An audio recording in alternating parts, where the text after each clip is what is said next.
Hello, thank you for joining me again today. I thought I would give you another rings only easy pattern to practice your new skills. In a previous video, we learned how to do a one ring tatted flower with just double stitches and picots, and then rings connected with picots, a very easy 5-ring flower. And these are joining picots only. There are no decorative picots on this flower. This pattern that I'm showing here is containing 6 rings with graduated picots on each ring, and each of the rings is connected to the previous ring. So I thought I would show you how to do that. This is the pattern for this. Very easy. The first ring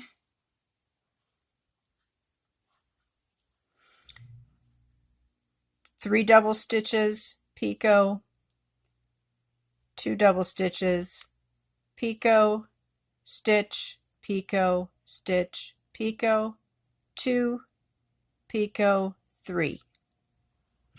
So that's written 3, picot, 2, picot, short picot, longer picot, shorter picot, 2, picot, 3. And then you close the ring.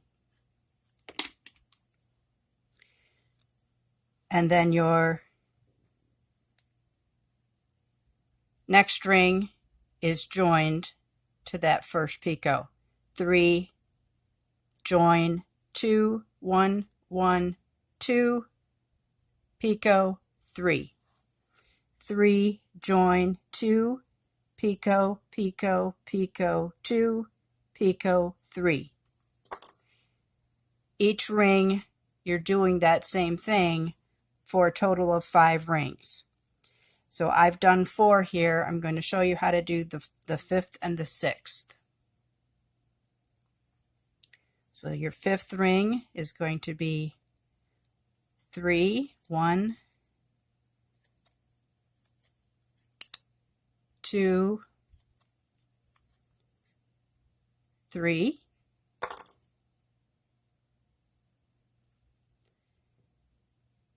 Join your picot.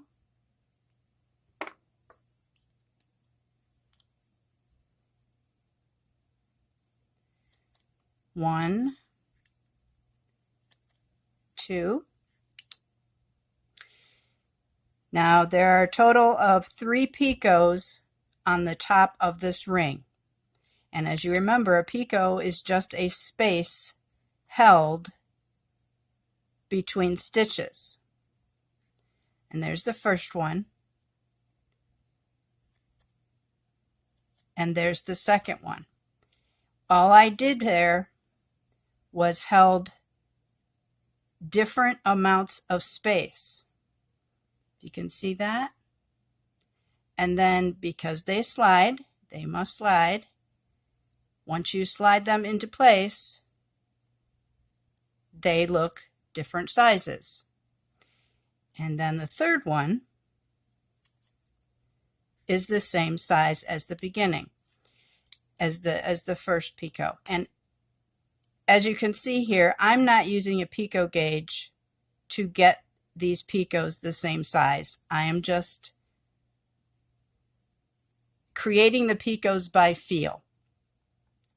If you want to use a picot gauge to make sure that all of your picots are the same size for each ring, you can do that. It's not necessary. The other thing that you could do is just make them, as a beginner to practice, make all of the picots the same size. Here's your second stitch. And this is a joining picot, so it's a little smaller than these. And then you're going to do your last 3 stitches for the ring. And you close your ring.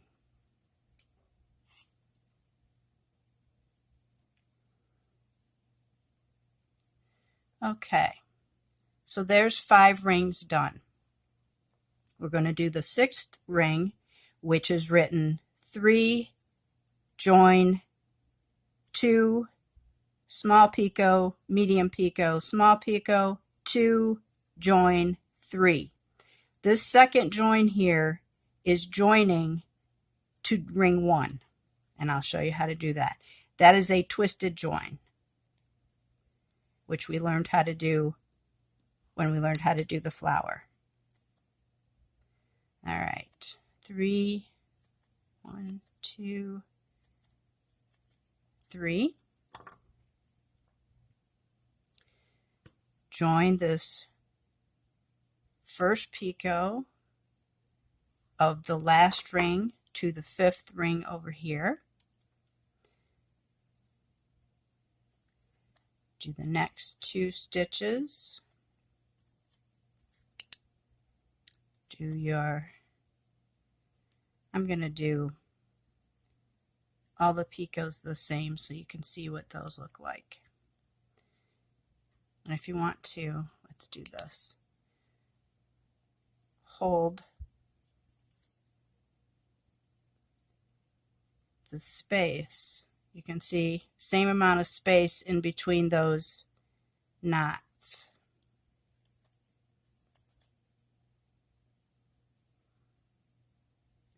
Because they slide.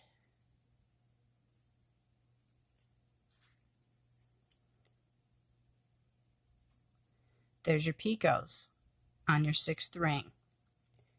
All right, and those are called decorative picots because they're not going to be joining to anything. Then you do your 2nd stitch of the last 2 before your last join. All right, you're ready to do your last join here to your 1st ring.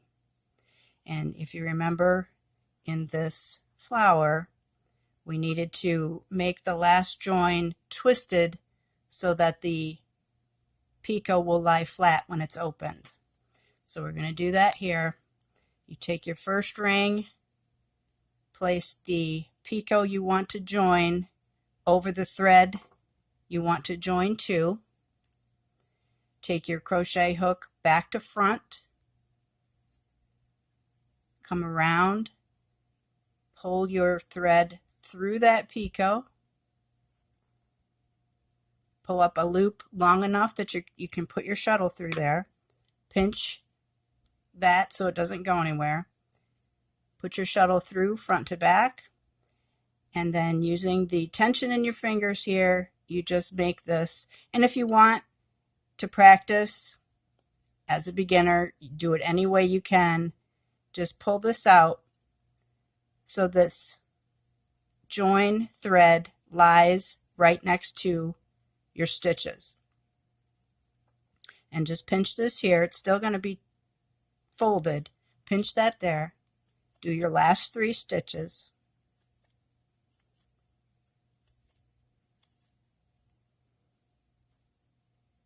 Make sure it slides. Take the 2 ends of the 6th ring, pull them together, pinch that ring, and close it. Open it out, pull it into shape, and there's your snowflake with the 1st ring joined to the 6th ring. Okay, now what I would suggest is cutting this off. I'm going to show you how I do a knot. Cut that off, and I think there are different names for this knot, but I've been calling it a surgeon's knot. It's basically a square knot with an extra. You, instead of just once through the loop, you're going to take it twice for the first pass. Pull that as tightly as you can and bring the 2 rings together.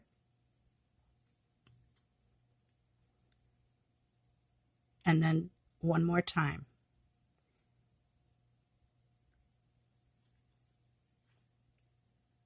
that knot will never come out of there. You will have to cut that out.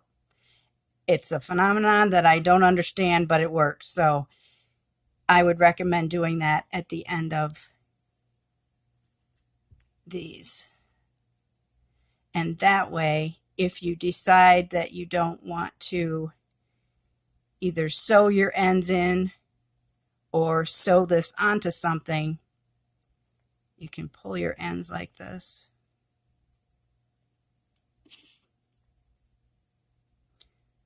And then cut them off. Because you made a surgeon's knot right there, that's not going to come out of there. And there's your snowflake. I hope this gives you something to practice on, and I hope you have fun. Thank you for watching.